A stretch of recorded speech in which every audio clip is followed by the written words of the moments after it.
Bonsoir à tous, bienvenue dans la feuille de match, votre émission avec les pros des pronostics, les pros du football également.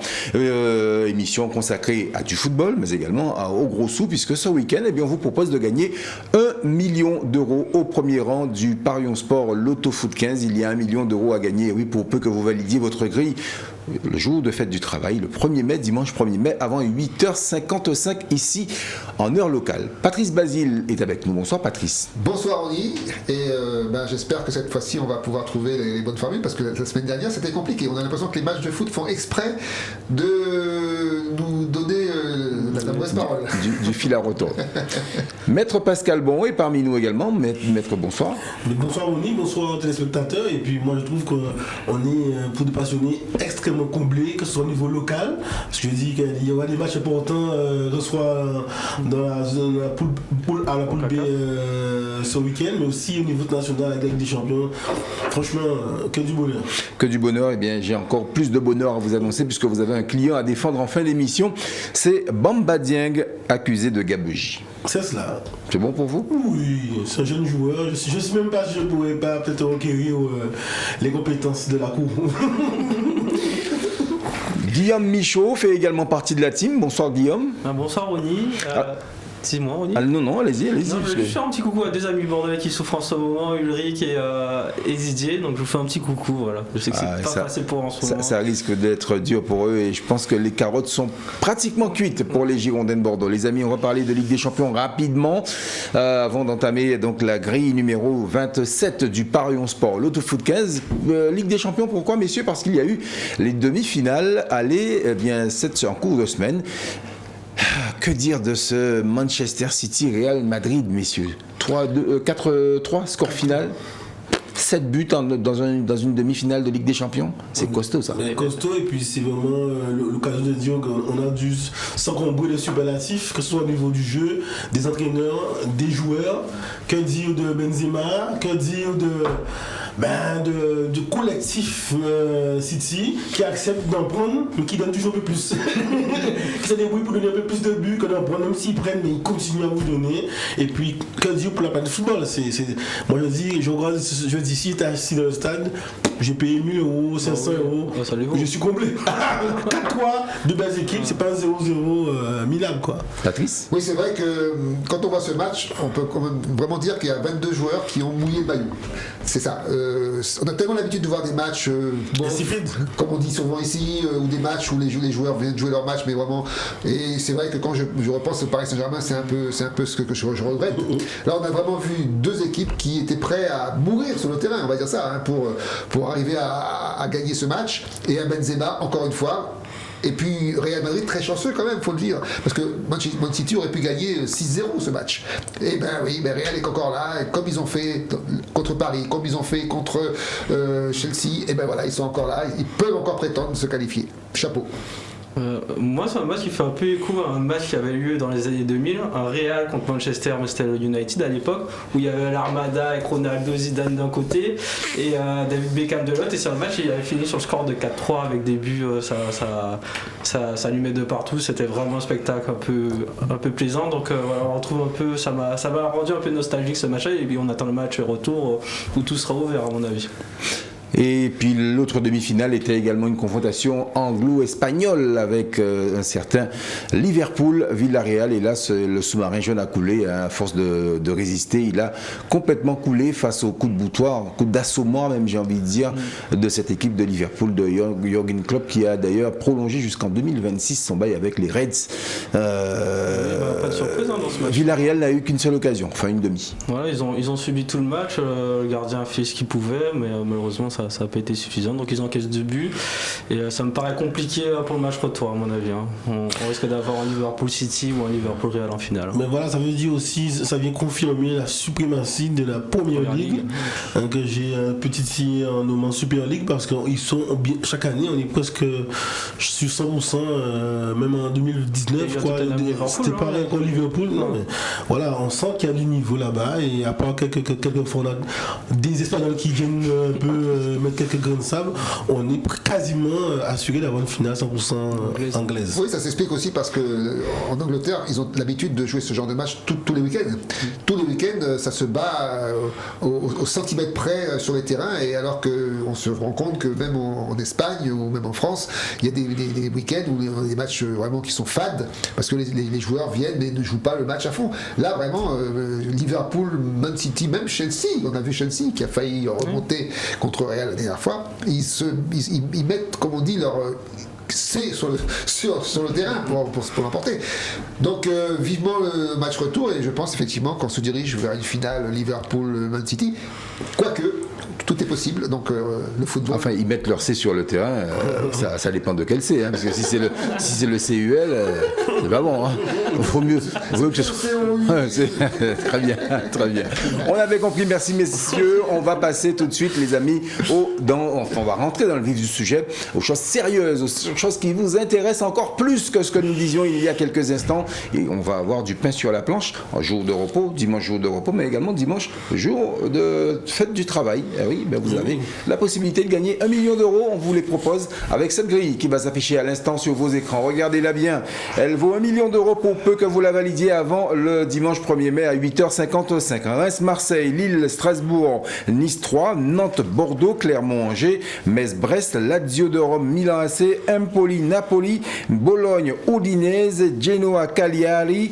Vous avez Brighton, Southampton, Chelsea, West Ham, Liverpool, Everton. C'est bien ce que je dis? Non, c'est la semaine dernière. Je ne sais pas pourquoi je dis ça. Ah ben bravo. Bravo, je ne sais pas pourquoi sur mes notes. J'étais en train de lire mes notes, autant pour moi, chers amis téléspectateurs. J'étais en train de lire mes notes et je ne me suis pas rendu compte que je n'avais pas la bonne grille. Désolé, en tout cas, elle s'affiche sur votre écran, vous voyez bien. Donc je vais laisser le soin à notre ami Guillaume Michaud de vous la décrire, de la dire, justement, cette grille. Le temps pour moi de rechercher donc la bonne formulation, la bonne grille également sur mon téléphone et sur ma tablette. Voilà, allez-y, Guillaume. En premier match Marseille-Lyon, on enchaîne avec Bordeaux-Nice, Monaco-Angers, Montpellier-Metz, Lorient-Reims, Brest-Clermont, West Ham-Arsenal, Tottenham-Leicester, Everton-Chelsea, FC Barcelone-Mallorca, Rayo Vallecano-Real Sociedad, Udinese-Inter Milan, AS Rome-Bologne et AC Milan-Fiorentina. Merci à vous. Si c'est la grille de la semaine dernière, je pense qu'on va tout bon. Ah oui, là c'est clair qu'on a tout bon. J'ai retrouvé ma grille. J'ai retrouvé ma grille. Autant pour moi, les amis, j'ai retrouvé ma grille. J'ai retrouvé ma valise. Eh oui, c'est bien, c'est belle la vie. Allez, messieurs, on commence par le premier match entre Marseille et Lyon. Les Marseillais, après avoir perdu ce jeudi en Ligue Europa Conférence, c'est comme ça que ça s'appelle. Oui, parce que c'est une coupe qu'on va bientôt oublier. Donc en fait, même si Marseille la gagne, ça comptera pour du beurre. C'est comme le Paris Saint-Germain, la coupe des coupes. Nous sommes d'accord, messieurs, les chers amis marseillais. Hein, voilà. Marseille qui va affronter Lyon. Lyon qui reste sur une série de 4 matchs sans défaite face à Marseille. Mais les Lyonnais n'ont plus gagné au Vélodrome depuis le 15 mai 2019. L'historique des rencontres est déjà sur vos écrans. Marseille qui a gagné 34 fois, 40 victoires pour les Lyonnais. Il y a eu 41 matchs nuls au total de ces 115 confrontations. Moi-même, comme on dit en créole, eh bien, je vais miser sur une victoire de Lyon ou encore un match nul. Mais j'ai pas le sentiment que Marseille va remporter ce match contre Lyon. Une raison simple et bête, c'est que je crois que Lyon a envie de faire un ballon d'honneur dans cette fin de championnat. Alors, n'en déplaise à ceux qui sont autour de moi, comme disent certains journalistes, on est la seule équipe encore en Coupe d'Europe. Tout le monde se raccroche à cette évidence en disant il y a une équipe française encore en Coupe d'Europe. Ah, voilà. Maintenant, Pascal, voyons. Alors, il y a une Coupe d'Europe. Elle est quand même mérite d'être là. Et Feyenoord, c'était une équipe qui faisait les premiers plans à l'époque. Elle était même en Ligue des Champions, Feyenoord. Et puis ils ont joué, ils ont gagné. Donc, c'est vrai que Marseille va arriver avec 2 handicaps. Effectivement, la fatigue et puis l'intensité qu'ils ont mis. Ils ont mis l'intensité toujours ce jeudi face à Feyenoord, et puis le fait que globalement ce sont des confrontations qui sont toujours très particulières. On appelle le même picot parce que avant, moi j'ai eu la douloureuse expérience des années justement de 2000 à 2010 plutôt. C'est plutôt Lyon qui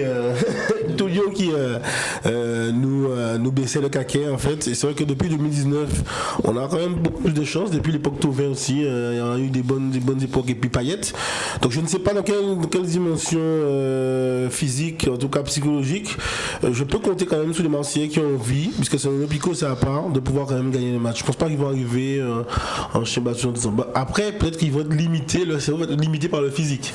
Et c'est là que je veux dire peut-être qu'en deuxième mi-temps, si Marseille n'a pas on va dire pris de l'avance en première mi-temps, ça va être compliqué parce que Lyon aime beaucoup jouer contre Marseille aussi. Donc moi je vois quand même une victoire de Marseille malgré tout.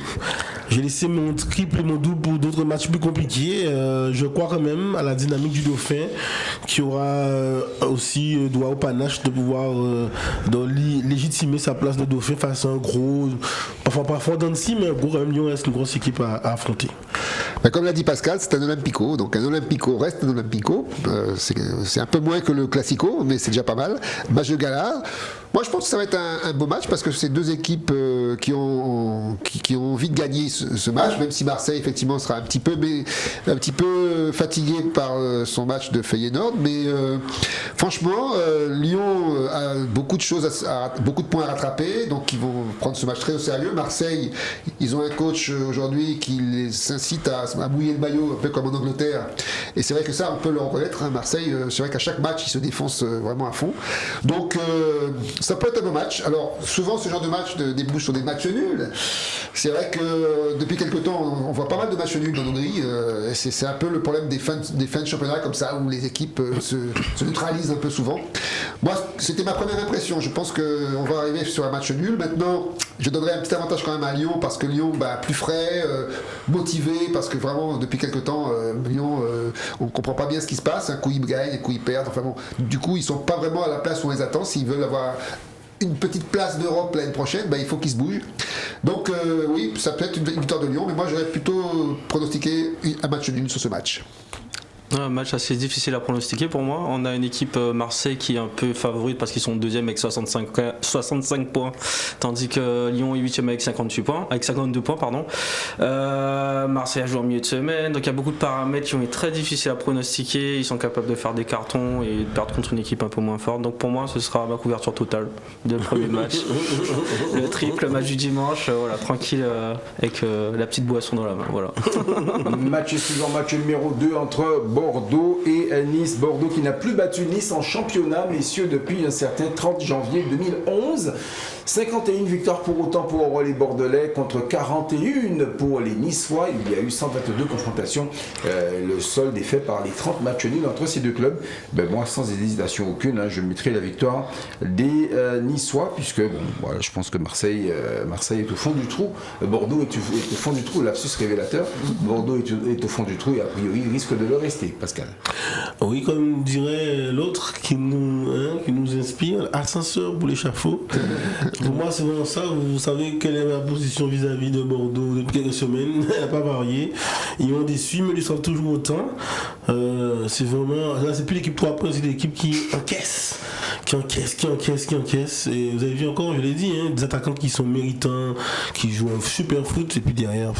Et face à cela, vous avez une équipe de Nice qui est capable aujourd'hui, qui a 2 points de Rennes, qui est capable de jouer encore la place de préliminaire pour la Ligue des Champions, ou assurer en tout cas sa place européenne. Donc Nice va arriver quand même plutôt pied au plancher. Par contre, je suis obligé de respecter. Je me dis, il faut faire attention même parce que ça peut être un match piège, parce qu'on sent que pour cette dernière partie de championnat, Nice est un peu émoussé. On sent qu'il manque un peu. Voilà, là, la dernière fois, ils ont gagné à la 90e minute, quoi. Je veux dire, il fallait un coup de dé, alors qu'ils ont eu plein d'occasions, mais un peu maladroit. Enfin, c'était particulier, donc attention quand même. Peut-être un moment où Bordeaux peut être débridé en disant bon, je sens déjà, je joue mon meilleur football et puis tout rentre. Pour avoir regardé Bordeaux Saint-Etienne et Bordeaux-Nantes, j'ai quand même pu constater une chose, c'est que Bordeaux recommence à jouer au football et Bordeaux a des éclairs. La preuve, c'est qu'à chaque fois, ils ont mené 2-0 contre une équipe comme Nantes et Saint-Etienne. Donc c'est qu'il y a quand même quelque chose qui est bon chez eux. Et pourquoi à la fin ils perdent? C'est parce que tout simplement c'est une équipe qui doute. Et comme toute équipe qui doute, à un moment donné, la peur les envahit. Parce que ce qui s'est passé contre Nantes, c'est incroyable. Parce qu'ils se sont, on va dire, auto-flagellés eux-mêmes. Donc, qu'est-ce qui se passe est-ce qu'ils sont capables de refaire des beaux matchs, enfin, est-ce qu'ils sont capables d'aller battre Nice chez eux? Moi, je dis oui. Je dis oui. D'ailleurs, si, avec le million d'euros qui est à la clé, je veux dire, si on n'arrive pas à trouver la petite surprise de la grille ou les petites surprises, on ne va pas y arriver. Donc, moi, je me dis une chose, c'est que Bordeaux peut gagner ce match. Parce qu'ils ont montré qu'ils sont capables de jouer au football de façon à gagner des matchs comme ça, et surtout qu'ils sont hyper motivés. J'arrive pas à m'imaginer Bordeaux descendre en Ligue 2 cette année. Mais pourtant, les faits sont là. Donc, je pronostiquerai un match nul, mais je me dis que Bordeaux va comme à Saint-Etienne, comme à Nantes, faire le match, peut-être mener 2-0, peut-être mener 3-0, et peut-être se faire remonter. Voilà. C'est tout ce que j'espère pour Bordeaux, c'est qu'ils vont s'en sortir. Parce que franchement, je trouve dommage que cette équipe puisse descendre. Là, je serais un peu d'accord. Sur le jeu, je trouve effectivement que Bordeaux peut rivaliser avec Nice, même si Bordeaux est 19e, Nice est 5e. Mais mentalement, je trouve qu'il y a une classe d'écart entre les deux équipes. On a vu un Nice qui est capable de gagner à la dernière minute à 3, il faut le faire. Enfin, contre 3, pardon. Et Bordeaux qui mène 2-0 et qui s'effondre totalement. C'est-à-dire, au début de deuxième mi-temps, les gars ils prennent 2 buts, c'est fini, ils ont dilapidé leur avance. Et c'est là où je ne ferais pas confiance à Bordeaux. Je trouve que mentalement, ils sont beaucoup trop faibles par rapport à Nice et je les vois perdants. Donc, victoire de Nice pour ma part. Merci, messieurs. Les 2 minutes, messieurs, pour les 2 matchs suivants. Le suivant, donc il s'agit tout simplement de Monaco-Angers. Monaco qui reste sur 4 victoires consécutives et surtout 6 matchs sans défaite face à Angers. Victoire de Monaco pour moi sans hésitation aucune. Les Monégasques qui ont déjà remporté d'ailleurs 27 des 56 confrontations.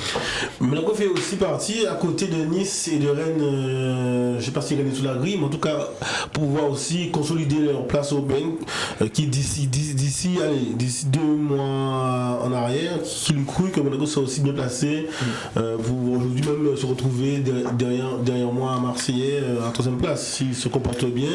Je regarde le calendrier de Monaco, pas très, à part Lille, il y a quoi, il y a Brest, tout ça. Donc franchement, il y a une capacité pour Monaco de pouvoir consolider sa belle remontée.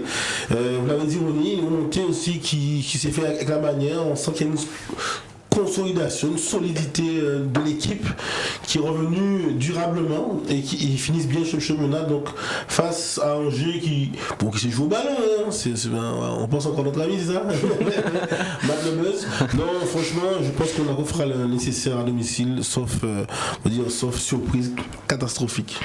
Oui, je suis d'accord avec Pascal, d'autant que Monaco, ça fait quelques temps maintenant qu'ils ont trouvé la bonne carburation, depuis la victoire contre le PSG d'ailleurs. Ils sont en route pour remonter, je sais pas où, peut-être même jusqu'à la 3e place, hein, attention Marseille. Mais c'est vrai que Monaco a trouvé la bonne carburation avec un Ben Yedder qui est vraiment de plus en plus efficace. Et puis Angers, qui fait du Angers. Hein. En plus, ils ont perdu Bouffal, qui est un des meilleurs attaquants quand même. Donc pour moi, il n'y a pas photo, c'est Monaco, vainqueur, sans problème. Je partage tout à fait ton avis, Patrice. On a Monaco qui est 4e contre Angers qui est 15e, ça va être compliqué. D'autant plus que Monaco fait penser un peu au Monaco de l'année dernière, qui pareil a fini 3e en remontant, en dépassant Lyon, en dépassant pas mal d'équipes, alors qu'ils étaient très mal partis avec Kovac. Donc ce sera une victoire à domicile pour moi, sans problème contre Angers.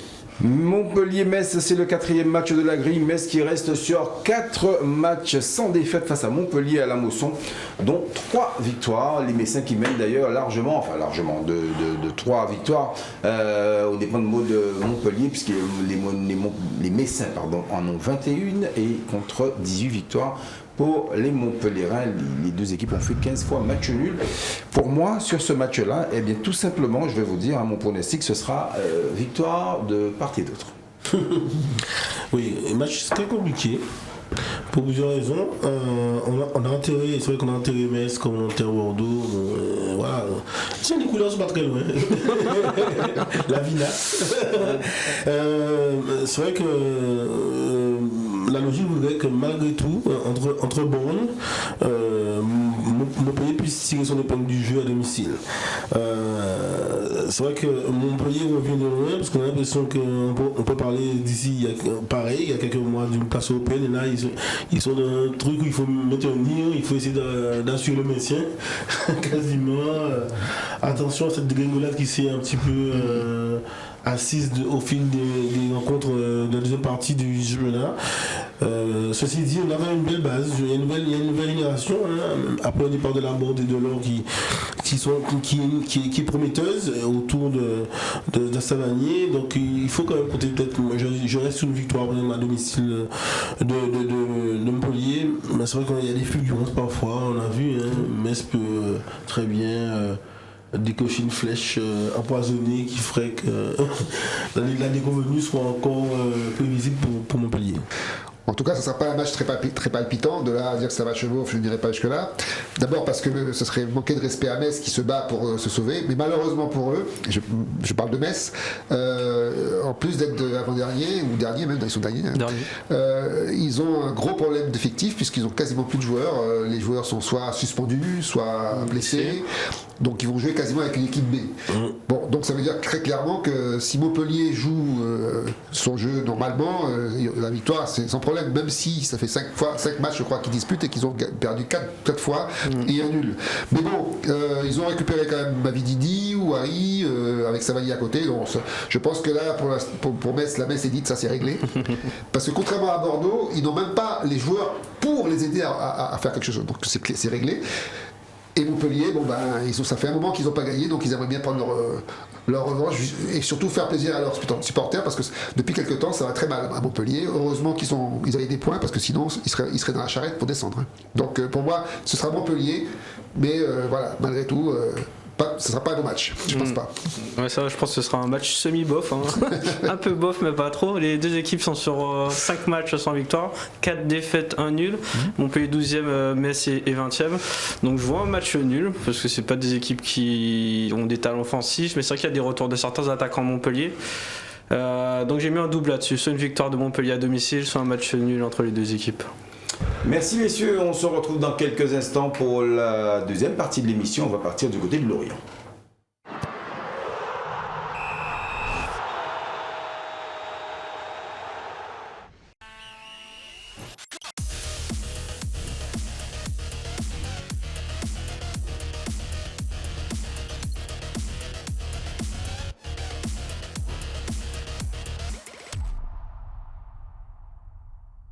Retour sur le papier de la feuille de match, voilà, ça y est, enfin, messieurs, vous m'avez tant manqué, j'étais impatient de vous retrouver, Guillaume Michaud, bien évidemment, Patrice Basile et Maître Pascal. Bon, nous suivons la descente de notre grille, numéro 27 du Paris 11 Sport, l'Autofoot 15, grille à valider, je le rappelle, avant dimanche 1er mai à 8h55, et nous allons partir du côté de Lorient qui accueille Reims, Lorient invaincu au cours des 6 derniers matchs. Et le bilan, c'est même 1 nul et 5 victoires pour les Merlus face à cette équipe donc de Reims. Mais bon, moi-même à moi, je vais me mettre au milieu. Hein, je vais rester au milieu et je vais jouer le match nul pour cette rencontre-là. Même si c'est vrai que Lorient a gagné 13 des 23 confrontations entre les deux équipes. Mais on est, je vais emprunter une petite formule de la politique, on est dans le nini, des centristes, des moumous, dans le ventre mou du championnat, entre deux équipes qui n'ont rien à perdre, peut-être Lorient doit conforter un petit peu, s'éloigner un petit peu de la zone, un peu, mais bon, sinon, on a deux équipes qui viennent sans enjeu. Je déclare sans le verdict de Patrice, match bof de la grille, sans enjeu. Et dans ces cas-là, petite prime à l'équipe qui réceptionne.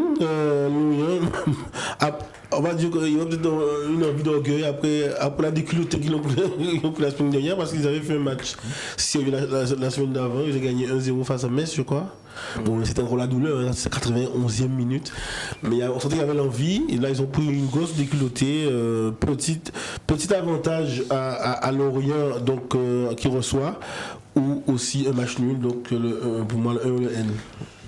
Donc je confirme bien, c'est bien le match bof. Simplement, et comme tout match bof, en principe, c'est le nul. Alors, peut-être un petit commentaire quand même. Bon, Lorient, ils sont pas sauvés, donc attention, ils peuvent encore descendre. Il faut qu'ils digèrent aussi leur 5-0 contre Rennes, qui vient de se prendre la semaine dernière. Attention, ça veut dire quand même quelque chose. Et Reims, là pour le coup, ils n'ont plus rien à gagner, plus rien à perdre. Donc, moi, je reste fidèle à l'idée que c'est toujours l'équipe qui a le plus fin qui gagne, mais malheureusement, même Lorient, je ne suis pas sûr qu'ils aient plus faim. Donc, je dirais match nul à tous les niveaux sur ce match. Donc aucun commentaire à faire de plus. On va avoir effectivement Reims qui est 13e contre un Lorient qui est 15e. Alors sauf que Reims, effectivement, ils ont 40 points, donc on peut dire qu'ils sont sauvés finalement. Et Lorient, avec 34 points, ils sont quand même pas loin d'être sauvés. On estime souvent qu'à 35, surtout avec que 2 équipes qui descendent, 35 ça peut être suffisant. Et je pense que Lorient, avec un petit match nul, finalement serait très content. Donc je disais le match bof, le match nul pour cette confrontation. Match suivant, Brest-Clermont. Il faut savoir que Brest n'a plus perdu face à Clermont depuis le 9 septembre 2016. Ça fait exactement 6 rencontres. Et regardez l'historique des rencontres entre les deux formations, c'est assez équilibré, 10 victoires partout. Et il y a eu 7 matchs nuls. Moi, sur ce match-là, je vois la victoire de l'équipe qui reçoit, c'est-à-dire les Brestois. C'est vrai que c'est une équipe qui nous a surpris agréablement depuis quelques semaines avec des belles victoires face à des gros. Je crois que c'était Lyon. Hein Lyon à 0 avec Honora. Voilà, c'est ça. Et je me dis, bon, là, on est entre gens de même rang. Face à Clermont qui sait jouer au foot. Patrice va vous le dire tout à l'heure. Moi, je suis plutôt, peut-être me dire, prendre un risque sous cette grille-là. Ça sera à ce niveau-là. J'essaie de sortir de la logique plus pure et simple et me dire peut-être que Clermont fera un résultat à l'extérieur. Mais on peut arriver raisonnablement sur un match nul, sur ce match-là. Alors moi, si je suis Clermont, je viens jouer ce match comme si c'était une demi-finale de Champions League. Parce que s'ils prennent 3 points là, ils sont sauvés quasiment. Ce qui était inespéré au départ, parce que c'est vrai que tout le monde avait pensé que Clermont serait l'équipe qui descendrait cette année. Et malgré leur petite taille, je dirais, leur petit budget, ils ont réussi à tenir la dragée haute. Ce serait dommage de tout perdre à la dernière journée. Donc je pense que ce match-là, pour eux, ça va être capital. Alors qu'en face, effectivement, Brest, eux, ils ont gagné un coup sur 2, donc ça va, ils ont assuré leur petit matelas. 6 victoires, 4 nuls, 6 défaites. Bon, ça va, tranquille, on peut rentrer chez nous. Donc moi, je reste fidèle toujours à ma logique. Clermont a beaucoup plus à gagner dans ce match, donc je vois Clermont gagner. Si je peux, je mets un petit nul à côté, mais pour moi... je pense que Clermont va vraiment préparer ce match sérieusement pour essayer d'aller gagner, parce que ces 3 points-là sont très très importants pour eux. Ouais, c'est un match qui est difficile à pronostiquer pour moi, parce que ces deux équipes, on ne sait pas dans quel état d'esprit elles seront. Brest aime bien quand même accueillir, aime bien faire plaisir à son public. Ils sont classés 11e, tandis que Clermont est 17e. Clermont à 33 points, donc est-ce qu'un point ce serait pas trop mal finalement aussi? Donc c'est pas facile, donc je mettrai un double déjà, et je suis parti plutôt sur la victoire des irréductibles bretons, ou alors le match nul, un match nul, mais un match qui va, je pense, être joué à haut niveau quand même, parce que Clermont a vraiment envie de jouer. Je pense que c'est une équipe qui est joueuse, comme vous le savez, et voilà, c'est un match que je vais regarder, je pense. Match suivant, c'est déjà le match numéro 7 entre West Ham et Arsenal. Arsenal qui n'a plus perdu face à West Ham depuis 5 rencontres. Pour moi, messieurs, ce sera encore une fois là, match ouvert, pronostic ouvert, donc victoire de part et d'autre, même si les Gunners mènent 60-24 au total des 115 confrontations entre les deux formations. Il y a eu également au passage 31 matchs nuls. Mais moi j'ai gardé ma couverture totale pour ce match-là. J'ai pas été très kamikaze, j'avoue. Voici des équipes qui sont plus ou moins dans un football plutôt chatoyant en ce moment, même s'ils ont des déconvenus. Ils sont plutôt dans une belle dynamique. Donc c'est clair que ce match-là qui sera un match à regarder. Après ce que Arsenal a pu produire comme foot face à Chelsea, des concurrents directs, et puis City il n'y a pas longtemps. Il y a de quoi compter sur une victoire nationale. On peut compter sur une victoire nationale, mais on a aussi des bons joueurs à West Ham. On a des défenses toutes les deux perméables. Donc match très très ouvert. Donc j'ai fait ma couverture complète avec un petit bonus du côté d'Arsenal par rapport à ce qu'ils ont fait. Parce que 2 victoires de rang, Chelsea et quand même Chelsea et City et City. United, fallait le faire. Oui, moi je partage à peu près l'avis de Pascal, parce qu'effectivement j'ai également mis ma couverture totale dessus, mais avec une analyse quand même assez particulière sur le fait qu'on a deux équipes qui ont des dynamiques un peu inversées. Alors qu'effectivement West Ham marque le pas depuis quelques temps. En 3 matchs, ils ont marqué un seul but. Donc ça veut dire quand même très clairement que donc 3 défaites, 1 nul, alors que Arsenal, c'est vrai, ils ont 2 superbes victoires contre Chelsea et Man U, donc excusez du peu. avec des retours de la Casette qui va aussi compléter leur effectif, qui va leur faire du bien. Et un jeu de plus en plus offensif, de plus en plus intéressant, un peu comme City. J'ai l'impression qu'ils ont un peu repris à leur compte le style de jeu de City, mais pas forcément avec les mêmes joueurs. Donc, pour ceux qui n'ont pas la possibilité de mettre de couverture totale, je préconiserais quand même de donner la favori à Arsenal, parce que Arsenal a montré depuis quelque temps des velléités offensives et un meilleur jeu surtout. Donc, alors que West Ham marque le pas. Donc, pour moi, Arsenal est favori sur ce match. Je partage ton avis, Patrick. Je pense qu'avec les deux prestations qu'ils ont fait à la fois contre Chelsea et contre Manchester United, ils ont acquis la 4e place et je pense que c'est pas le moment de la perdre avec donc Arsenal 4e et West Ham qui est 7e, qui était un moment en course pour cette 4e place et qui s'est un peu éloigné. Dur, mais je mettrais quand même un petit avantage à Arsenal. C'est un match qui va être serré, donc le nul et le 2, en sachant qu'en plus Arsenal a un avantage historique sur West Ham qui est vraiment important, comme on l'a vu tout à l'heure. Merci messieurs, je vous écoutais avec grand plaisir. Match suivant, match numéro 8 entre Tottenham et Leicester. Les Tottenham qui restent sur 2 victoires consécutives face à Leicester. Les Foxes qui n'ont gagné que 3 fois à Londres au cours de leurs 10 derniers voyages. Raison pour laquelle je vais rester sur une victoire de Tottenham qui mène d'ailleurs 42 à 26 au total des 81 confrontations entre les deux clubs. Oui, Ronnie, je serais un peu de votre avis. Peut-être. Un peu, pas beaucoup. Oui, parce que je mets une petite option sur le match nul quand même. Bon, le classement de Leicester est compliqué, j'avoue. Alors qu'on a connu cette épopée de joueurs de qualité qu'ils avaient, parfois blessés, ils n'ont pas eu tout l'effectif au complet durant la saison. Et on a le excessivement mieux de Tottenham depuis quelques semaines, qui ferait pencher la balance quand même pour une victoire à domicile de Tottenham. Encore une fois, je reste sur une victoire de rang. Tottenham a quand même gagné West Ham assez largement. Ils ont fait un beau match contre Chelsea. Je vois Tottenham quand même, et puis les trois devant sont assez prolifiques en ce moment, donc une victoire pour moi serait de bon ton pour Tottenham, mais attention à Leicester qui donne le ventre mou, a besoin de points pour se rassurer, peut-être ne pas se laisser non plus dévorer à l'extérieur. Moi, j'avoue que Tottenham est une équipe qui me plaît, qui m'a toujours plu, parce qu'ils ont un style de jeu qui me plaît beaucoup, un peu à l'image de Arsenal ou même de City, mais évidemment, ils n'ont pas les qualités de City, toutes les deux. Alors, Tottenham vient d'aligner une très belle série. Et puis après, a commencé à marquer le pas. Et Leicester, Leicester, c'est vraiment l'épine dans toutes les grilles qu'on a jouées, parce qu'à chaque fois, on ne sait pas trop ce qui va se passer. Bon là, l'avantage, c'est que ça y est, ils vont retrouver Vardy, donc leur buteur fétiche. Ça veut dire que quelque part, ils ont un petit avantage. Mais Tottenham, ça reste quand même solide devant. Il y a Son, il y a Kane, Kulusevski aussi qui est là. Donc moi, je pense que Tottenham peut reproduire sa série qu'elle avait entamée il y a quelque temps, parce que encore une fois leur nouveau coach a su leur impulser un type de jeu qui fonctionne bien, et comme Kane il est en forme toujours, donc moi je dirais que je donne ma préférence à Tottenham sur ce match. Non, moi, c'est un match que j'attends pas spécialement. Les deux équipes ont fait 0-0 sur leur dernière rencontre, donc il ne faudra pas s'attendre à une avalanche de buts. Donc je partirais plutôt sur un match nul, parce que je pense pas qu'il y ait une équipe qui... Enfin, Tottenham pourrait avoir envie, mais est-ce qu'ils auront les moyens? Je sais pas. Leicester n'a plus grand chose à jouer, ils sont vraiment au milieu de tableau. Tottenham est 5e encore, donc il y a 7e, pardon, ils ont encore un petit espoir de se qualifier. 5e, oui. Donc ils ont peut-être encore un espoir de rattraper Arsenal, surtout qu'Arsenal a un déplacement un peu compliqué ce week-end. Donc victoire à domicile ou match nul pour ma part. Leicester qui a également joué en Ligue Europa Conférence contre l'AS Roma et qui a fait match nul.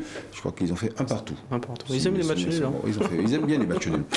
Match suivant, c'est le match numéro 9. Il s'agit de Everton-Chelsea. Everton a gagné les 3 derniers matchs à Goodison Park.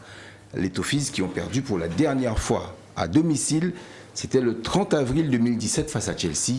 Regardez également l'historique des rencontres en jaune. Vous voyez que c'est Chelsea qui mène 48 victoires à 32. Il y a eu 41 matchs nuls entre ces deux formations.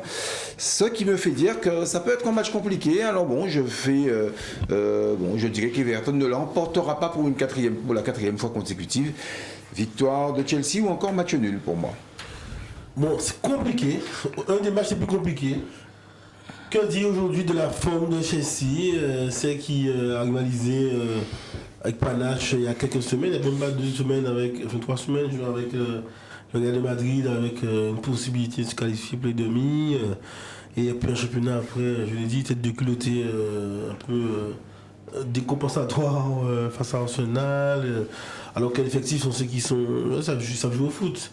Est-ce qu'il y a un problème pépin physique? Est-ce qu'il y a un problème des flux? Ils ont fait match nul face à United ce jeudi, donc je ne sais pas, c'est compliqué. Mais en face, ça reste un derby, on dit le derby du nord de Londres, la Merseyside. Je pense que Chelsea quand même Chelsea c'est Londres et Everton c'est à côté de Liverpool, c'est pour ça. Liverpool attends pour... Voilà, d'accord. En tout cas, Chelsea a besoin de matchs comme ça pour pouvoir un peu se rassurer parce qu'ils sont quand même encore en lice. Tout à l'heure on parlait de Tottenham et d'Arsenal. Il faut qu'ils consolident leur place en Ligue des Champions. Parce qu'ils ont 4 places en Première Ligue. Donc je pense qu'Everton devrait se faire plumer à domicile. Everton avait joué la semaine dernière contre Liverpool. Ouais. Je me rappelle votre échange avec Guillaume et Bruno. Guillaume a osé comparer Everton à Liverpool. Finalement, Everton n'a perdu que 2-0. Donc c'était pas non plus une boucherie. Et là, il se retrouve contre Chelsea. Alors, je rappelle qu'Everton est barragiste. Et que c'est un peu comme Nice-Bordeaux, quoi, finalement. Hein. On a une équipe qui est très motivée pour essayer de s'en sortir. Et Chelsea, qui marque un peu le pas, qui a besoin de points, évidemment, puisqu'il y a une Champions League à jouer, hein, forcément. Moi, je vois un match nul sur ce match parce que Everton, c'est pas facile à jouer, malgré un classement défavorable. Et Chelsea, aujourd'hui, c'est pas l'équipe qui est la plus en forme dans ce championnat et surtout par rapport aux autres équipes. Je trouve qu'ils ont perdu un peu leur allant. Donc moi je dirais match nul sur ce match que je vois pas très affolant. Ouais. Les deux équipes sont un peu symétriques. Hein. Il y en a qui est vraiment troisième, et l'autre qui est troisième dans l'autre sens. Ouais. Et elles sont bien installées. Les deux équipes ont chacune 6 points d'écart avec celui qui est devant, celui qui est derrière en fonction. Donc les deux équipes jouent en bleu aussi. Donc même mis à part ça, c'est la seule chose. Hein. Je pense que Chelsea va pouvoir enfoncer le clou sur Everton et ils ont bien des meilleurs effectifs. Surtout que Chelsea, hormis la victoire par Arsenal, ce 5 derniers matchs, c'est que des victoires quand même. Donc il y a des 6-0 contre Southampton. Il y a le match contre Madrid. Donc ça reste en dessous peut-être de City Liverpool, mais pour moi ça reste une petite machine et ils vont l'emporter selon moi. Donc victoire de Chelsea. Merci mon cher Guillaume Michaud. Nous allons marquer la deuxième pause de cette émission. Et dans quelques instants, nous allons partir en Catalogne. A tout de suite.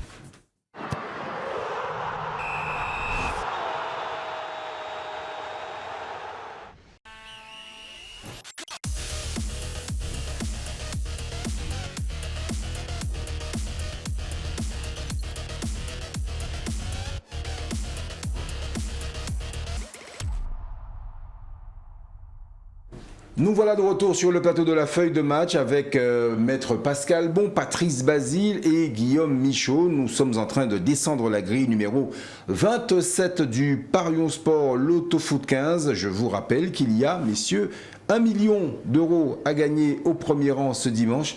Il va falloir vite valider vos grilles et puis surtout, bien la valider pour que vous ayez les 14 bons pronostics. Nous étions donc au match numéro 9. Nous voici désormais au match numéro 10 de cette grille entre le FC Barcelone et Majorque. Le Barça qui reste, tenez-vous bien, sur 8 victoires consécutives et surtout 10 matchs sans défaite face à Majorque. Je vois bien, messieurs, une victoire du FC Barcelone tout simplement. D'autant plus que les Blaugrana sont largement dominateurs des confrontations, des 60 confrontations entre les deux clubs, 34 victoires à 14 pour Majorque. Il y a eu 12 matchs nuls, messieurs. Oui, c'est vrai, encore un match, il faut être prudent parce que j'ai l'impression que Majorque c'est aussi l'équipe, j'ai un petit peu regardé, ils aiment bien croquer les goûts. Hein. L'Atlético, ils aiment bien croquer, d'accord. Est-ce excusez ma voix, oui. Si vous croquez sans le R, c'est pas pareil. C'est différent. En tout cas, le Barça, j'ai l'impression aussi qu'ils sont un petit peu perturbés par des préoccupations un peu périphériques, en tout cas secondaires, mais en tout cas où on est déjà sur est-ce qu'on va prolonger d'un mêlée ou pas, une offre, mais on a aussi un grand déménagement, hein, il y a du changement, on va quitter le Camp Nou. Voilà, le Barça est en transition, l'organisation, et en même temps, ils sont bien placés au championnat. Et peut-être qu'il y a un manque de concentration, de mobilisation, il va falloir quand même assurer. C'est vrai qu'ils sont assez à l'aise derrière, enfin je dis à l'aise, parce qu'il y a quand même l'Atlético qui est pas loin, mais en même temps, ils sont quand même un second dauphin miraculeux, et donc ils auront à cœur de faire le job après le flingage, le braquage de Vallecano la semaine dernière. Mais je pense qu'ils vont se mettre en question et pouvoir être un peu plus précis, plus pointu pour pouvoir remporter ce match-là à domicile. Mais attention à Mallorca. On sent que Mallorca va pas prendre une valise. Ouais, c'est vrai que ce qui s'est passé la semaine dernière, la défaite de Barcelone Rayo Vallecano, c'était quand même assez imprévisible. Ça nous a bien planté nos grilles. D'ailleurs, j'ai l'impression qu'après avoir gagné le Classico, ils ont eu du mal à digérer Barça, parce que c'était tellement incroyable cette victoire sur le Real que depuis ils ont enchaîné 3 défaites. Et en Europa aussi, c'était. Et en Europa pareil. Donc là, que dire dans ce choc des extrêmes où effectivement, normalement, il ne devrait pas y avoir photo entre un Barcelone qui survolait les débats pendant un certain temps, qui est revenu d'ailleurs à la seconde place, et qui d'ailleurs n'aimerait pas la quitter, contre un Mallorca bien insipide. Hein. Mais c'est vrai, c'est ce qu'on avait dit la semaine dernière aussi, mais bon, je ne peux pas décemment pronostiquer autre chose que victoire de Barcelone. Je pense qu'ils vont se reprendre et que cette fois-ci, ils vont aligner des buts. Moi j'ai une théorie sur Majorque. Majorque, vous savez, c'est une petite île, hop, à côté d'Ibiza. Ils sont très très forts à domicile. Alors moi je pense que les joueurs qui vont à Majorque, ils vont jouer les matchs, font la fête avant, et puis le lendemain ils sont séchés. Et effectivement, quand ils se déplacent, il y a sur les 5 derniers matchs, 3 déplacements, 3 défaites, 2 matchs à domicile, dont un contre l'Atlético, 2 victoires. Donc c'est une équipe qui accueille bien mais qui se déplace assez mal. Et bizarrement, ça s'est cassé un peu à Barcelone. Sur les 3 derniers matchs, il y a un seul but marqué, 2 buts encaissés, dont les 2 défaites contre Cadiz et donc contre le Rayo Vallecano à domicile. Pour moi, c'est un peu inexplicable. Et je me dis qu'une grande équipe comme ça, déjà perdre 2 fois, c'est quand même exceptionnel. Alors 3 fois, ça me paraît tellement inimaginable que je mettrais la victoire de Barcelone. Mais pour les parieurs, vous pouvez faire une petite grille à part ou un petit pari à part, je pense, en mettant une victoire peut-être de Mallorca, qui sait. Hein, parce que bon, c'est assez étonnant ce qui se passe au Barça ces temps-ci pour moi. Match suivant, match numéro 11 entre le Rayo Vallecano justement et la Real Sociedad. Il y a eu donc au total 37 confrontations, 16 victoires pour la Sociedad, 12 pour le Rayo Vallecano, et il y a eu également 9 matchs nuls entre ces deux équipes. Il faut savoir que le Rayo Vallecano n'a plus perdu depuis le 10 mars 2014 face à cette équipe de la Sociedad, raison pour laquelle je me suis arrêté pour le coup au 2, voilà. Donc je vois bien la victoire de la Sociedad pour le coup qui va mettre fin à cette série. Compliqué à suivre dans votre analyse. Enfin, c'est pas mon analyse, moi je donne l'historique. Mais je vais à contre-courant de l'historique. Parce qu'on a l'impression quand même que dans la dynamique plus récente, Sociedad coince un petit peu depuis 2-3 matchs après avoir une belle série, et que, comme vous l'avez indiqué, le Rayo s'est sorti de la zone de relégation au détour de bons petits matchs aussi, avec une belle dynamique. Et puis, je sais pas si Falcao est blessé, il joue toujours, il joue pas. Donc il y avait de quoi penser que le Rayo aurait pu être à une meilleure place durant ce championnat. Bon, ils sortent de la relégation et je me dis, de la zone, je me dis normalement ils pourraient continuer, mais c'est peut-être pas si peu pertinent de penser que la Sociedad tiendra son rang. Ils ont un petit peu fait illusion pendant la première partie de saison. Ils étaient quasiment le dauphin, ils ont même été en tête.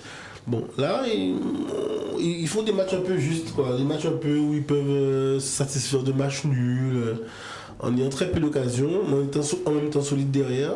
Donc je me dis, peut-être qu'il y aura une petite victoire à l'extérieur de Sociedad, mais le Rayo va peut-être continuer sur sa dynamique. Mais victoire quand même finalement de Sociedad ou à l'extérieur. on a toutes les caractéristiques d'un match de beauf. Hein. Alors, c'est vrai que Rayo, alors maintenant, ça y est, ils ont l'étiquette de l'équipe qui a battu Barcelone. Mais comment ils l'ont battu aussi? Bon, ils ont fait le mur derrière. Et puis finalement, là, sur un malentendu, ils ont marqué le but. Bon. Et Barcelone, c'est vrai qu'on en a parlé tout à l'heure, c'est un petit peu... Je pense qu'ils ont manqué de respect à cette équipe. Et puis Real Sociedad, justement, ils ont perdu contre Barcelone, eux, par contre. En plus, ils ont leur meilleur joueur, je crois que Oyarzabal ne sera pas là. Moi, je vois vraiment un match nul là-dessus. Parce que, qui dit match bof, encore une fois, match nul. Je vois que deux équipes qui vont un petit peu se regarder un petit peu en chaîne faïence, comme on dit. Il n'y a pas de grand espoir, ni pour l'une ni pour l'autre, de faire mieux que ce qu'ils ont actuellement. 6e pour L'Oréal, 11e pour Vallecano. Ouais, donc un beau petit match nul, je pense que ça fera l'affaire. C'est vrai que c'est pour moi deux équipes qui ont atteint leurs objectifs, qui ont fait une saison plus que correcte pour moi. Real Sociedad ne pouvait pas espérer mieux que 6e. Vallecano, pareil, 11e, je pense pas qu'ils pouvaient espérer mieux. Et donc la fin de saison approchant, je pense pas qu'ils vont forcément faire les efforts et je prendrais le risque comme Patrice de miser le match nul tout simplement et d'espérer que ça fasse un 0-0 partout en sachant que les deux équipes marquent très peu en ce moment.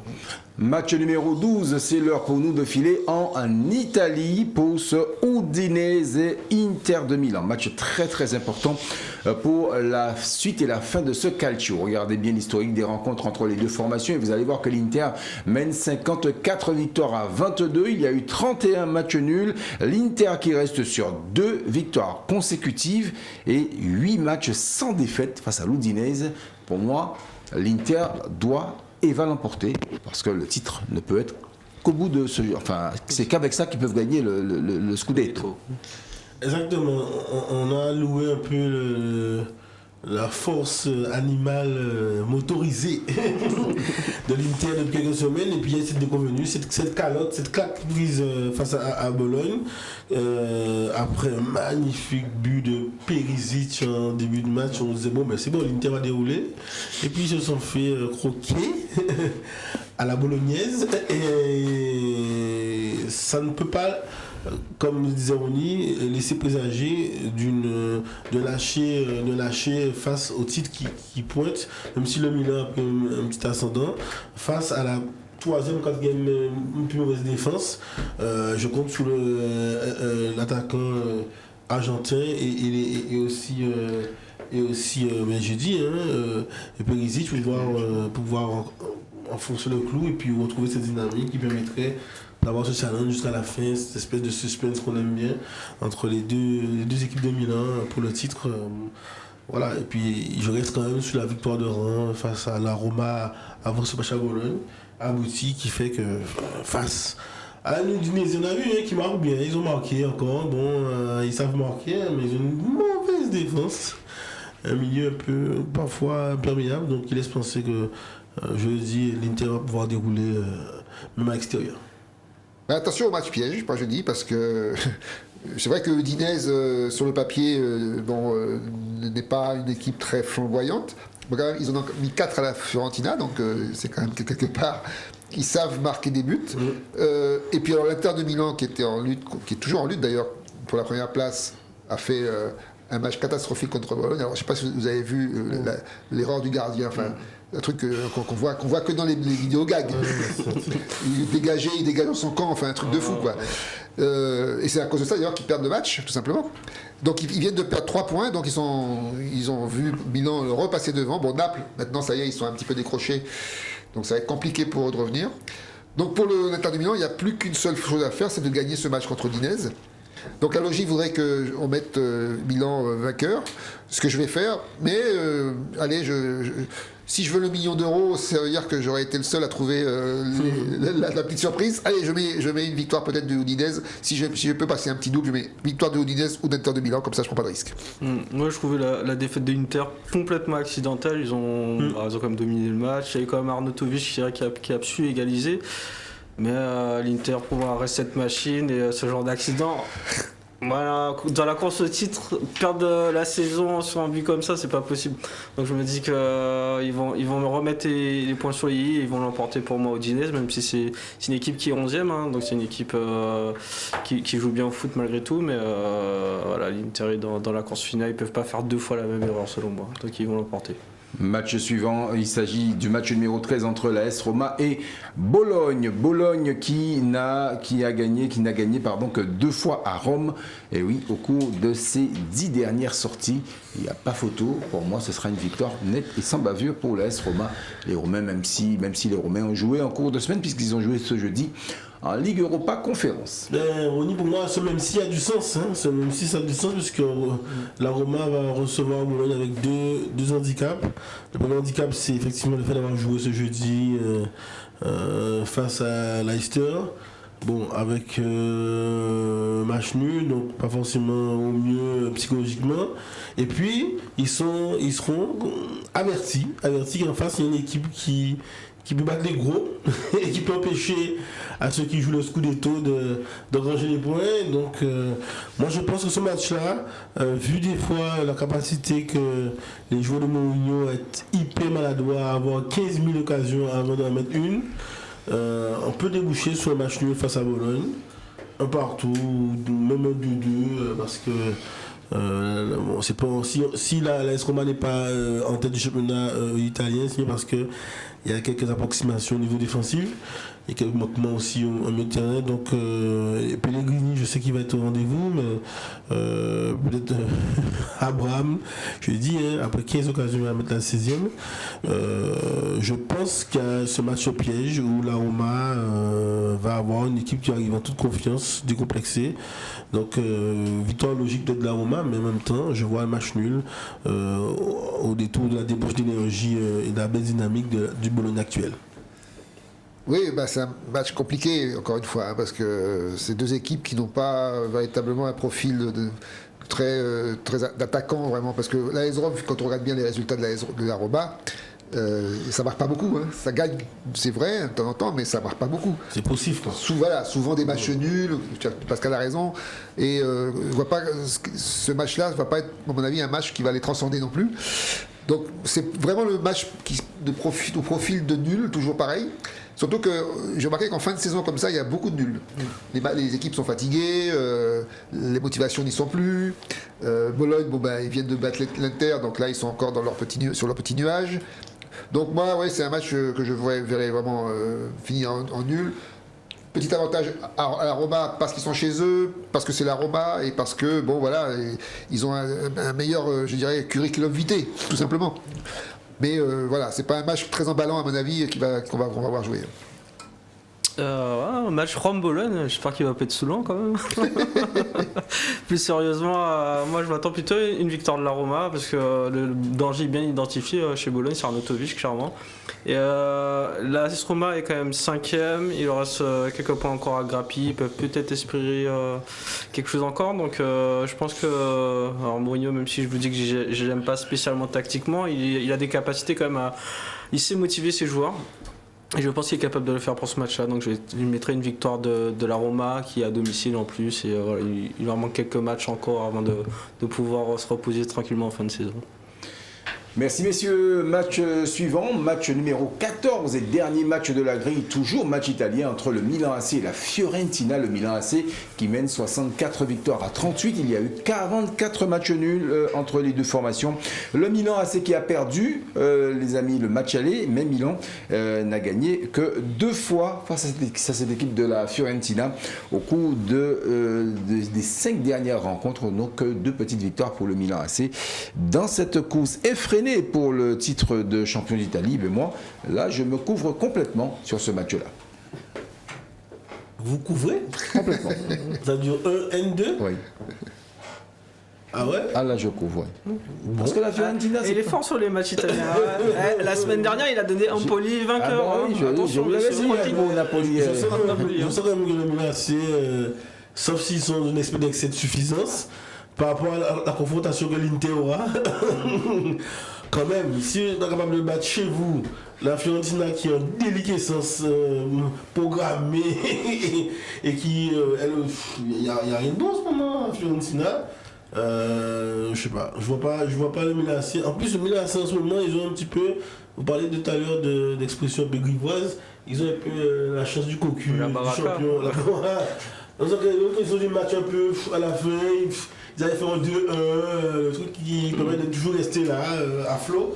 Alors que je trouve pas qu'ils livrent des matchs aboutis tout le long de la confrontation. N'oublions pas quand même que la Fiorentina est 7ème. Hein. C'est ça. Oui, quand même. C'est vrai. Attention. Mais bon, quand on joue le titre et qu'on sait qu'on a l'Inter aux trousses, bon, voilà, je sens que Giroud va encore faire du Benzema, carrément. Donc il est assez précieux en ce moment, malgré son âge certain. Il dure. Donc non, je vois une victoire quand même nette et claire du Milan AC, voilà, sauf je dis suffisance ou complexe de supériorité dommageable à ce stade de la compétition. Je suis un peu d'accord avec Pascal, hein. Parce que le Milan AC vient de se débarrasser, on l'a dit, de Naples, qui est, on l'a mis un peu loin maintenant pour prétendre quoi que ce soit. Ils ont 2 points d'avance sur Inter, et donc ils voient le titre pas loin devant. Donc c'est vrai qu'ils devraient être super motivés contre cette équipe de Fiorentina qui n'a rien prouvé depuis quelques temps, c'est vrai. Mais quand même, quand on joue Milan, on joue la meilleure équipe d'Italie, on joue vraiment le leader. Et c'est vrai que là où Ronny a raison, c'est que peut-être que la surprise peut venir de là, comme ça s'est passé pour Empoli avant ça. Et donc, pourquoi pas une surprise, mais quand même, je suis un peu comme Pascal, je me dis, mais c'est pas possible. Milan ne peut pas se faire battre par Fiorentina alors qu'ils ont tout ce qu'il faut aujourd'hui pour être champion d'Italie et pour ravir ce titre à l'Inter. Parce que c'est vrai que l'Inter, la bévue de la semaine dernière, peut-être les condamne définitivement. Donc moi, je pense que ça serait pas sérieux de ne pas pronostiquer Milan premier, enfin Milan vainqueur, donc je vais quand même pronostiquer Milan vainqueur, mais si je peux, je vais mettre une petite sécurité pour réserver une petite surprise à Fiorentina, donc mettre ou vainqueur Milan ou Fiorentina vainqueur, si vraiment il se passe une catastrophe, je sais pas, Milan se retrouve à 10 ou à 9, je sais pas, ça peut arriver, Donc prévoyons ça peut-être. Non, moi j'imagine pas mal de scénarios, je serais un peu de l'avis de Ronny, rien n'est joué sur ce match-là. Milan, la pression. Ouais, la Fiorentina n'est qu'à 2 points de la 5e place. Puis, alors c'est vrai qu'ils tenu par la Roma. Ils ont fait un coup contre ceux qui ont justement mis Napoli hors de course. Ouais. Donc c'est pas si facile. Il y a Icone qui a un gros apport pour la Fiorentina, ça a été une très bonne recrue je pense. Donc attention à ce match-là et du coup je mettrais une victoire de Milan parce qu'effectivement ils sont premiers, on peut pas écarter cette éventualité-là où ils font le taf, mais je les vois bien craquer, d'autant qu'au contre la Lazio ils m'ont vraiment pas impressionné, ils ne méritaient pas la victoire pour moi et à un moment ça vous rattrape hein, quand vous jouez pas au niveau où vous devriez être, je pense pas que ça va durer toute la saison et ça peut craquer en fin de saison, donc désolé les amis milanais, en tout cas de l'AC, voilà, je mettrais le nul quand même, je vais le tenter. En tout cas, la Fiorentina, moi j'y tiens. Cette équipe-là, elle reste sur 2 défaites consécutives contre la Salernitana. Elle a été battue mercredi en cours de semaine par l'Udinese 4-0. Donc jamais 203, messieurs. Moi je pense qu'elle est capable d'aller faire un coup. Voilà, d'autant plus que je vous dis encore cet objectif d'Europe qui lui tend les bras. Merci messieurs pour tous ces commentaires, ces pronostics. Bien évidemment, on va les retrouver en fin d'émission qui vont être recoupés dans la synthèse qu'on va vous proposer. Vous avez eu les pronostics de chacun d'entre nous, mais vous aurez également la grille synthèse en fin d'émission. Tout de suite, parole à la défense. Et Maître Pascal Bon, vous allez devoir défendre un sérieux client. Il s'agit de Bamba Dieng, l'un de vos protégés d'ailleurs, accusé de gabegie. Pourquoi? Parce qu'il a vendangé bon nombre d'actions ce jeudi contre l'équipe de Feyenoord en Ligue Europa Conférence. Oui, on dit 2 mots, on dit hashtag la jeunesse et le temps quand on parle de Bamba Dieng. Alors je ne sais pas si je vais pouvoir prononcer très bien son nom exact, parce que c'est Cheikh Amadou Bamba Mbaké Dieng. un Sénégalais né de la banlieue de Dakar il y a près de 22 ans. Et pourquoi j'en ai parlé tout à l'heure au niveau des préliminaires, de nos échanges, c'est bien évidemment de dire qu'il y a quand même une jeunesse. Alors la question, se poser l'accusation, est-ce qu'on est sur un jugement de majeur ou de mineur? J'ai l'impression qu'on attend tellement de ce petit jeune. Pour moi, c'est un petit jeune qui a grandi très vite, et c'est ça que j'y viens, sur l'accusation de Gabéji, puisqu'on parle bien de sa faculté de façon un peu transversale, récurrente, à pouvoir donc rater pas mal avant de conclure. Mais on est surtout le match aujourd'hui, en tout cas ce jeudi contre Feyenoord, où avant qu'il redonne espoir aux Marseillais, il y a eu 2 belles occasions ratées qui peuvent agacer plus des Marseillais supporters majeurs. Donc c'est vrai qu'on a on a un parcours qu'il faut souligner. C'est pour ça que je parle de ce Sénégalais qui a quand même, me semble, en très peu de temps, gravi beaucoup d'échelons. Donc, quand je parlais de temps tout à l'heure, il va falloir être un peu patient. Parce que voici un mec qui, jusqu'à, milieu 2020, était dans un modeste club sénégalais, qui se retrouvait à la force de son talent et puis de la détection dans l'un des meilleurs instituts de formation du Sénégal, le Diabar FC, et qui, au détour d'un jumelage avec l'OM, se retrouve dans une bonne disposition repérée. Il se retrouve à Marseille, à devoir faire ses preuves avec le national. Et puis comme Villas-Boas est dégagé, il monte avec celui qui fait l'intérim, qui était l'entraîneur en national, et puis se retrouve à rentrer en 2021 et marque ces fameux 2 buts face à Monaco. Et puis en face, pareil, il est plutôt chez les juniors, il est au Sénégal, et puis paf, il est recruté à la CAN au détour de 2 belles prestations, et il marque 2 buts importants. Le début qui permet d'avoir le titre dans le tir au but, mais surtout un magnifique but face au Burkina Faso en demi-finale. Donc c'est vrai qu'il y a une espèce de croissance hyper rapide qui fait qu'aujourd'hui on attend peut-être beaucoup de joueurs qui sont en progression et qui, de par sa jeunesse, et dans cette Gabéji qui veut dire effectivement gaspillage, un peu côté désordre aussi, désordonné, voilà, un peu confus parfois, alors que ça agace puisqu'on voudrait qu'il soit plus efficace. Mais moi je pense qu'il faut lui donner du temps à ce joueur. Bien sûr, il est peut-être coupable, hein, mais est-ce qu'il est un majeur abouti qui veut qu'on puisse attendre autour de lui? C'est la question que je pose. Donnons-lui du temps. Là, il faut qu'il digère, moi je pense, cette espèce d'ascenseur social et sportif qu'il a eu en sélection, puisque ce monsieur arrive déjà à 22 ans avec une canne en poche, et puis le gars se retrouve en demi-finale de conférence alors qu'il était à l'Institut à moins d'1 an et demi. Il était à l'Institut au Sénégal. Ça prouve qu'il a une belle marge de progression, c'est-à-dire qu'il a du vrai talent, mais il va falloir le laisser exploser. Et puis du tout des bonnes rencontres autour de l'encadrement, peut-être Sampaoli et puis d'autres autour qui sont beaucoup plus aguerris, Payet et les autres, de lui donner c'est Gay qui est là pour pouvoir aussi s'aller, puisque ce sont les confrères, des collègues en sélection, qui puissent être plus efficaces et pouvoir mobiliser et arriver peut-être comme Benzema à être très précis, très précieux à 35 ans. Merci, Maître Pascal. Bon, tout le monde était suspendu à vos lèvres. Merci pour cette belle plaidoirie. Nous allons maintenant retrouver notre synthèse que l'on retrouve chaque jeudi d'ailleurs en fin d'émission. Je vous rappelle également que vous pouvez télécharger l'application Feuille de match sur tous les smartphones Android. Grille à valider jusqu'au dimanche 1er mai 2022 à 8h55. Voici la synthèse que nous vous proposons. Marseille, Lyon, le 1 et le 2. Bordeaux-Nice, le 2. Monaco-Angers, le 1. Montpellier-Metz, le 1. Lorient-Reims, le 1 et le N. Brest-Clermont, le N et le 2. West Ham-Arsenal, le 1, le N et le 2. Tottenham-Leicester, le 1 et le N. Everton-Chelsea, le 2. FC Barcelone-Mallorca, le 1. Rayo Vallecano-Real Sociedad, le 2. Udinese-Inter Milan, le 2. AS Rome-Bologne, le 1 et le N. Enfin, Milan AC, Fiorentina. Nous vous proposons le 1, une grille qui vaut 96 € si vous la validez, mais qui peut rapporter jusqu'à 1 million d'euros. Et oui, le million, et on y croit, on se bat, on va l'avoir, ce beau million, ce week-end. Et je vous le souhaite également. En tout cas, il est à gagner ce million au premier rang de ce Parions Sport l'Autofoot 15. Merci, messieurs. Merci à Guillaume Michaud. Merci à Patrice Basile. Merci également à Maître Pascal Bon qui prendra cette place jeudi prochain.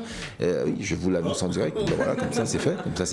Et puis, chers amis téléspectateurs, je vous souhaite une excellente soirée. N'oubliez pas l'application. Hein. Ah ben oui, je l'ai dit, l'application. Voilà. Et puis le jeu. J'ai peut-être pas parlé du jeu. Non. Mais voilà. Alors je vous laisse parler du jeu. Non, mais on va proposer à nos téléspectateurs de gagner, donc on avait dit le livre de Marius Trésor et d'autres cadeaux très vite dès qu'on aura les éléments pour l'application. Donc rendez-vous la semaine prochaine. Et allez au match ce week-end, ici au local, il y a une belle confrontation. Moi j'ai vu un Olympique de 50 aussi, c'était pas mal aussi. Donc allez, mettez ces 5-10 euros pour pouvoir renforcer la Ligue et dans ses prétentions. On a écouté le président avec le sélectionneur, il y a de belles choses à venir, donc il faut qu'on soutienne, il faut que la Guadeloupe soutienne son équipe nationale et puis aussi les clubs. Et puis en Régional 1, il y a un certain Solidarité Scolaire CSM ce week-end qui va également valoir son pesant d'or. Merci les amis, merci à vous chers amis téléspectateurs. On se retrouve jeudi prochain, même heure, même antenne avec Maître Pascal Bon aux commandes. Bonne soirée à tous. Bonne soirée.